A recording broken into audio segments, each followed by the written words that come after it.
And now, another tale well calculated to keep you in suspense. A statement of fact by E. Jack Newman.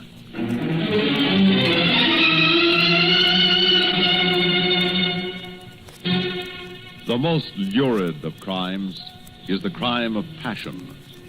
No mere bank robbery or stock swindle can compete for newspaper space with a nice, juicy love nest murder.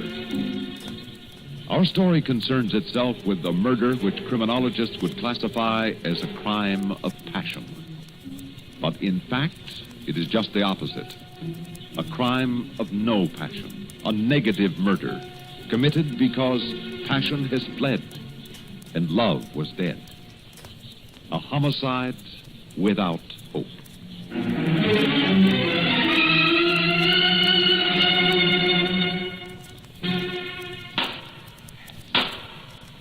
It is the finding of this coroner's jury that Robert Ames Dudley met his death at the hand of his wife, Ellen Randall Dudley. In view of the evidence, the jury recommends that said Ellen Randall Dudley be taken into custody and held for action by the grand jury. Well, Chris, just as you predicted. They couldn't have arrived at any other verdict. Now, all the police have to do is find her. She'll show up.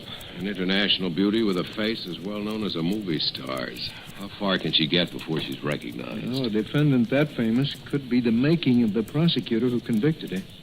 You're reading my mind, John. But how could you... Easy. With a little help from a pal. Well, sure, I'd be glad to help, but what makes you think you can be the next DA? There are other men in the office with lots longer service. The man that gets to Ellen Randall Dudley first can be the next district attorney. Don't you realize that his name, yes, and his picture, will be linked with her in newspaper stories all over the world? Oh, sure. First things first. I'll have a warrant for her arrest issued by our office. And then you and I have got to use every pipeline we have into the police and sheriff's office. I want to know the minute she's picked up.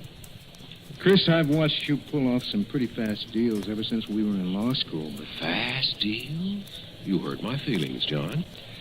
I'm merely doing my duty as a servant of the people.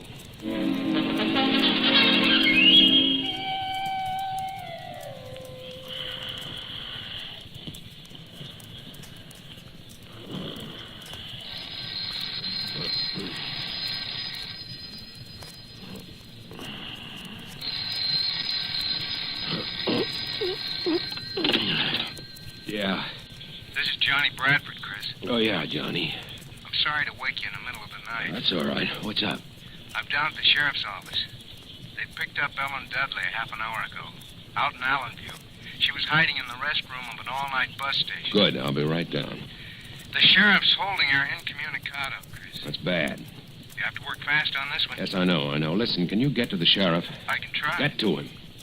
And tell him the district attorney will hold him personally responsible for the conduct of his office and his officers in this situation. Remind them that the accused is the state's prisoner, not the county's. Yeah, Chris, but he can still hold her legally for 48 hours. I know. And he's coming up for re-election. I know. You just get the word to him. I'll be there in less than a half hour.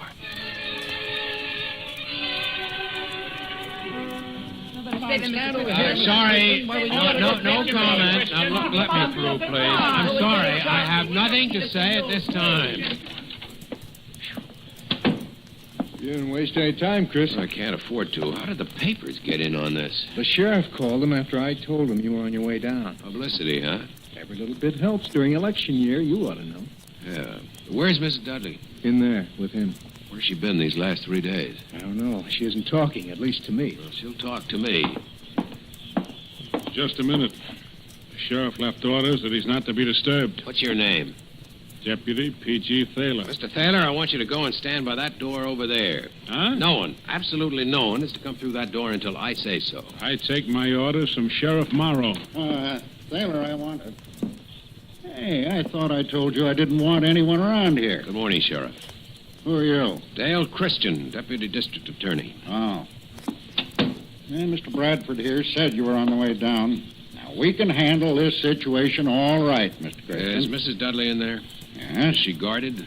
No need to Get in there, bother. John. Don't take your eyes off her. Right. Now, look here. Now, you look here, Sheriff. You're going to do as I say. Just a minute there, Bradford. He has no right to go into my office. He has every right to go in there, and I'll show you why. Here. See this? Hmm? It's a warrant issued yesterday afternoon for the arrest of Ellen Randall Dudley. When you see that seal and that signature, your authority is automatically superseded. No one comes in here and tells me how to run my job. I'm telling you. You're trying to get your name and picture in every newspaper in the country at the expense of this case, and I'll have no more of it. Now, this is no pressman's holiday. If you have any brains at all, you'll take Mr. Thaler here and go outside and get rid of those reporters as fast as you can. I'll take action against you for this, Mr. Christian. Do that, Sheriff, and see where it'll get you. Good morning, Mrs. Dudley. Yes? My name is Christian, Mrs. Dudley. I'm the deputy district attorney. All right, John.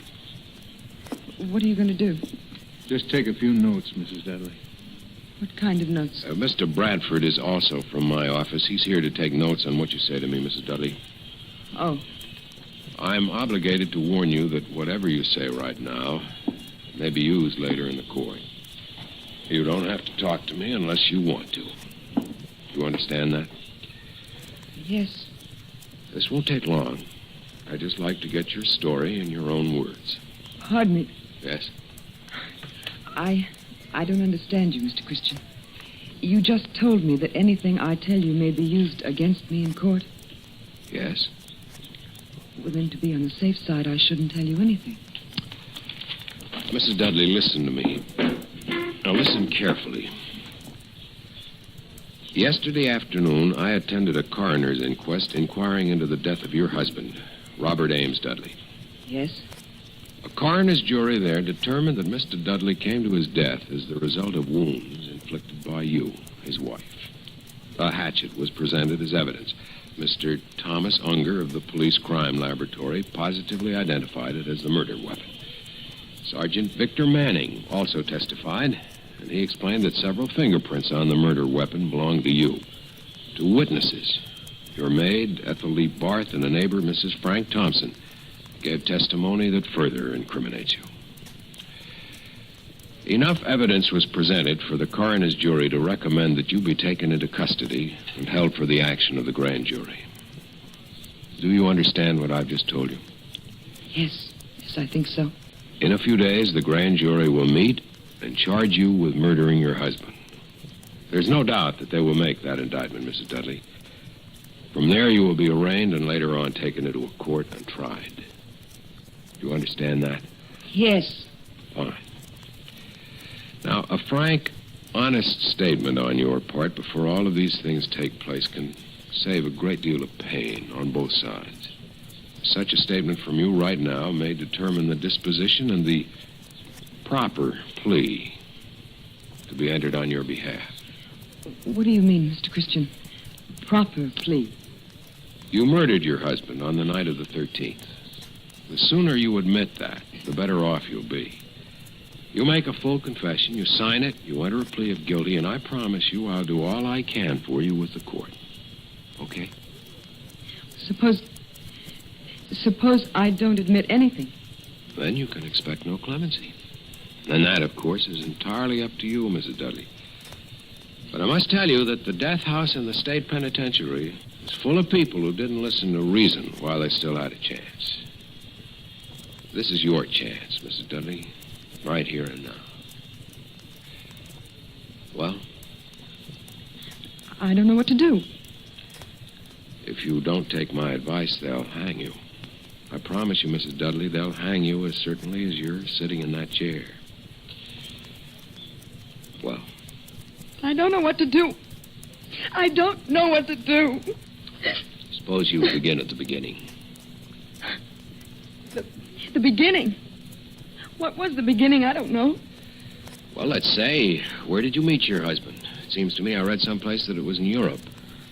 Yes, that's right. In the south of France. I had a villa on Cap Ferrat that summer, What summer would that be? 1952. Meet him through friends, did you? Yes. At a gala in Monte Carlo. We were married 3 weeks later at the Mairie in Grasse. Rather a short engagement, wasn't it? It seemed an eternity at the time.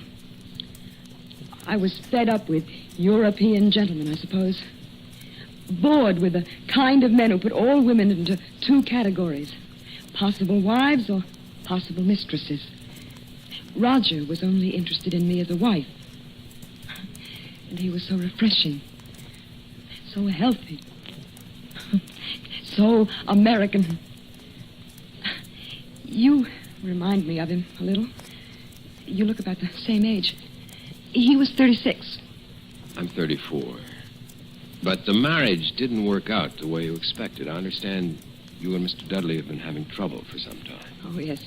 For years. I soon found out that although he wanted me as a wife, he wanted every other woman as a mistress. And he drank? He drank. Last July, you had him arrested when he came home drunk and threatened you. Isn't that so? Yes. But he got out of that very easily. They didn't do a thing to him. Roger was awfully good at talking himself out of things. Oh, he had a law degree, too, you know. So I understand. Roger never went into practice. He didn't have to. That was his trouble. His father left him quite a bit of money, and he simply didn't have to do anything at all. Shall we get on with this, Mrs. Dudley? It's past 5 now. 5? I've been up all night long. This makes 4 nights in a row I've gone without sleep. As soon as we finish here, you can get some sleep. I don't feel one bit sleepy. When I first came there, I was dreadfully tired. I thought I could sleep for a week. But now I'm not the least bit tired or sleepy. That's funny. Now, if you'll just start with the events of that night. What is today? Friday. I'll be playing bridge. I'll do Brother's everything picture, I Edge of can to Darkness, see to it that you and have other it. noted film. Unless you make a complete The story confession. called Fear That Paints a perfectly Picture clear to you, Mrs. is Dudley. tonight's tale of... And if you have a record of always getting a conviction, that'll help you when you run for district attorney, won't it? Mrs. Dudley, my professional career has nothing to do with this. If I weren't here talking to you, someone else from my office would be here. It's a job that has to be done. But wouldn't it be better for you if you had more of an audience than Mr. Bradford over there? Wouldn't it be much better if you had me in a courtroom with reporters and photographers around? Mrs. Dudley, do you want to talk to me now? I don't mean to make you angry, Mr. Christian. But if all you've told me is true, you can hang me right now. I certainly can. Yet you're here to get my story. You must be uncertain about something. I told